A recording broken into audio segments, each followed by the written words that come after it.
نیکی ہے, تمہارے سفروں میں نیکی ہے, تمہارے بیٹھنے میں نیکی ہے, تمہارے اٹھنے میں نیکی ہے. الحمدللہ آپ بڑے خوش نصیب ہیں. الحمدللہ آج بھی ہم یہاں پر بیٹھ کر سن رہے ہیں. میری بہنوں, کوئی شک نہیں, یہ زمین گواہی دے گی, یہ زمین خبریں بیان کرے گی کہ اے اللہ تعالیٰ تیرے پیٹھ پر, اے اللہ تعالیٰ میرے پیٹھ پر بیٹھ کر تیرا کلام یہ سن رہے تھے, تیرے کلام کو یہ کہہ رہے تھے. میری بہنوں, یہ اللہ تعالیٰ کا قانون ہے. سبحان اللہ. ہمارے ہر چیز میں جب اس کا بندہ کوئی بھی کام کرتا ہے, اس کا پیارا بندہ, تو اللہ تعالیٰ اس کو کیا ہے, اس کو چھوڑ نہیں سکتا. اور اسی طریقے سے جو گناہ بھی کریں گے وہ بھی کہیں چھوٹنے والا نہیں ہے. اور اسی طرح آگے اللہ تعالیٰ اور بیان فرماتے ہیں. تو اس کے بعد کیا ہوگا؟ انسان بھی کہے گا کیا ہو گیا, زمین بھی خبریں بیان کرے گی. اس کے بعد ہوگا کیا؟ اللہ کہتے ہیں یومئذ یصدر الناس اشتاتا لیروا اعمالهم, کہ روز قیامت ایسا ہو جائے گا کہ لوگوں کے الگ الگ گروپ ہو جائیں گے, لوگوں کے الگ الگ گروہ ہو جائیں گے.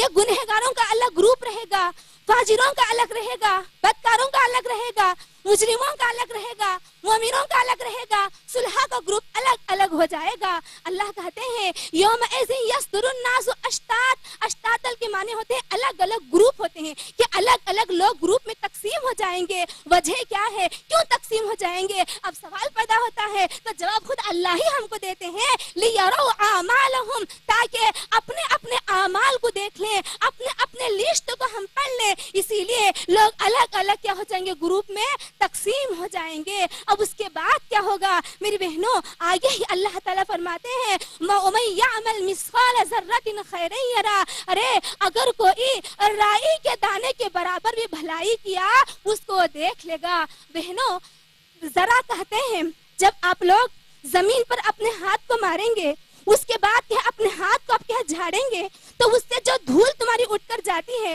وہ ذرہ کہلاتا ہے. اللہ کہتے ہیں ذرے کا لفظ اللہ نے کیا. اللہ تعالیٰ کہتے ہیں وَمَن يَعْمَلْ مِثْقَالَ ذَرَّةٍ خَيْرًا يَرَهُ. تم میں سے جو کوئی ذرا برابر بھی نیکی کیا تو اس کو کیا کرے گا؟ یرہو, اس کو کیا کرے گا؟ دیکھ لے گا.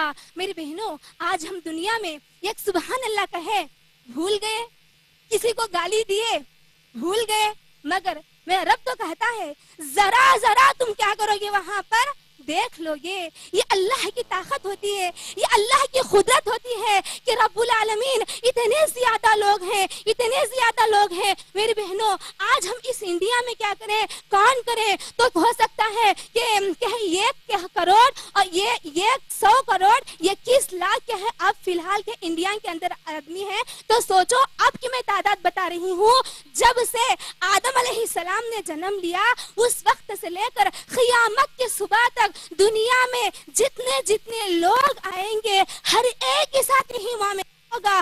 اللہ تعالیٰ ہر ایک کے ساتھ فرشتوں کو مقرر کر دیا, اور اللہ تعالیٰ ہر ایک کا جو بھی ذرا عمل کرے گا اس کو ذخیرہ بنا کر اس کو عنایت فرمائے گا. اور اسی طرح جب اللہ نے ذکر کیا وہ جو تم خیر کرو گے, تمہارا خیر کا جو ذرا ہے تم بھول جاؤ گے, تم 1 روپیہ کسی کو دو گے تو تم بھول جاؤ گے, مگر اللہ تعالیٰ نہیں بھولتا. اللہ کہتا ہے وَمَن يَعْمَلْ مِثْقَالَ ذَرَّةٍ خَيْرًا يَرَهُ. جو بھی کہے ذرا برابر نیکی کرے گا وہ اس کو دیکھ لے گا. اب اور میرے بھائیوں, اب آپ خوش نہیں ہونا کہ چلو اچھی چیز ہے, ہمارا اللہ تعالیٰ بڑا مہربان ہے. ہاں بے شک اللہ مہربان ہے ہی کہ اللہ تعالیٰ کو اجر دے گا. تو ہم کبھی نہ کبھی سبحان اللہ بولے ہوں گے, کبھی تو ایک بار نماز پڑھ لیے ہوں گے. اب چلو کیا ضرورت ہے نیکیاں کرنے کی.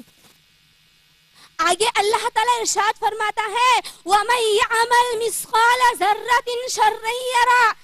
انسانوں سننا, جس طریقے سے تمہارا ذرا میں نیکیاں اکٹھا کر رہا ہوں, اسی طرح تم جو گناہ کرو گے تو میں اس کو بھی اکٹھا کر رہا ہوں. سبحان اللہ. اب میری بہنوں, اب ہمارا ایمان معتدل ہو گیا. ہمارا ایمان کیا ہے, اب بیچ کا راستہ اختیار کرنا ہے. ہم جب کیا ہے ایسا نہیں سوچنا کہ اللہ بڑا مہربان ہے, چلو گناہ پہ گناہ کرتے چلو, گناہ پہ گناہ کرتے چلو, ایسا بھی نہیں ہے. اور نہ ہم ایسا کریں گے کہ چلو اللہ کا خوف ہمیں آ گیا تو ہم کیا ہے بیٹھ گئے, ایسی بات نہیں ہے. میری بہنوں ہمارا ایمان جو ہے درمیان میں ہونا چاہیے. ہم اللہ تعالیٰ کا خوف بھی کریں گے اور ہم اللہ تعالیٰ سے امید بھی رکھیں گے. اسی لیے حسن بصری رحمہ اللہ کہتے ہیں امید اور خوف یہ دو ایسے پر ہیں جس کے ذریعے مومن بندہ اڑ کر اللہ تعالیٰ کے پاس چلے جاتا ہے. کسی بندے کے دل میں صرف کیا ہے ایمان ہی ایمان ہے, اور ایمان مطلب کیا امید لگا کر بیٹھ گیا کہ چلو یہ کام کر رہا ہے, برائی کر رہا ہے, فحش کر رہا ہے, گانے گا رہا ہے, ٹی ویاں دیکھ رہا ہے, زنا کر رہا ہے, بدکاری کر رہا ہے, برائی کر رہا ہے, اب امید لگا کر بیٹھا ہے کہ چلو میرا اللہ مجھے معاف کر دے گا, اب مجھے کوئی نیکیوں کی ضرورت نہیں. نہیں بہنوں, جہاں پر اللہ تعالیٰ نے غفور کا لفظ استعمال کیا وہی اللہ تعالیٰ نے قہار کا لفظ بھی استعمال کیا. اللہ تعالیٰ عذاب بھی دینے والا ہے, اللہ تعالیٰ ہم تمام پر کیا ہے رؤوف بھی ہے, ہم کو محبت بھی کرنے والا ہے. تو ہمیں چاہیے کہ ہر وقت اللہ تعالیٰ کے کلام کو پڑھیں اور اس کو سمجھیں. اللہ تعالیٰ جو ہمیں بتانا چاہتا ہے اس کو کیا ہے پورے پڑھنے کی کیا کریں کوشش کریں. میری بہنوں اکثر ہمارے ماؤں بہنوں کی شکایت ہوتی ہے کہ کیا کرنا ماں, بچپن میں قرآن پڑھ لیے, وہ ہوتا ہے کہ تھوڑا بہت اردو آتا, ایک سمجھ میں آتا ایک نہیں آتا. بعض بہنوں کی تو ایسی شکایت ہے کہ کیا کروں میں صرف قرآن پڑھ لی, اب میں اس کا ترجمہ مجھے نہیں آتا, میں کیا کروں. میری بہنوں تو سوال کروں گی, اگر تمہارا بھائی یا تمہارا باپ کویت میں ہے یا سعودی میں ہے یا کہیں دوسرے کے ہے غیر کنٹری عرب کنٹری میں ہے, وہ اگر آپ کو خط بھیجے تو بتائیے وہ عربی میں ہے, یہ کہہ کر آپ اس کو صندوق میں رکھ دیں گے؟ کیا آپ اس کو سجا کر الماری میں رکھ دیں گے؟ نہیں رکھیں گے. ظاہری سی بات ہے کہ آپ نہیں رکھیں گے, بلکہ ڈھونڈ ڈھونڈ کر جس کو عربی آتا ہے اس کے پاس جا کر آپ پڑھائیں گے کہ یہ بتاؤ کہ اس میں کیا ہے. تو میری بہنوں اسی طرح اللہ تعالیٰ کا کلام بھی عربی ہے, تو جس کو عربی پڑھنا لکھنا آتا ہے, جو عربی اچھا جانتا ہے, اس کے پاس جائیں اور اس کا معنی مفہوم سیکھنے کی ہم کیا کریں پوری کوشش کریں. اللہ تعالیٰ کا قرآن سیکھنا اور اس پر عمل کرنا, اس کو سمجھنا بہت ہی کیا میری بہنوں ضروری ہے. اللہ تعالیٰ سے میں دعا کرتی ہوں اے باری تعالیٰ ہم تمام کو کہنے اور سننے سے زیادہ عمل کرنے کی توفیق عطا فرما. اے اللہ تیرے قرآن کو پڑھنے اور سمجھنے کی ہمیں توفیق عطا فرما. اے اللہ ہمارے تو اس جمع ہونے کو قبول فرما. اے اللہ ہمارے اس بیٹھنے کو تو قبول فرما. اے اللہ ہمارے اس سننے کو تو قبول فرما.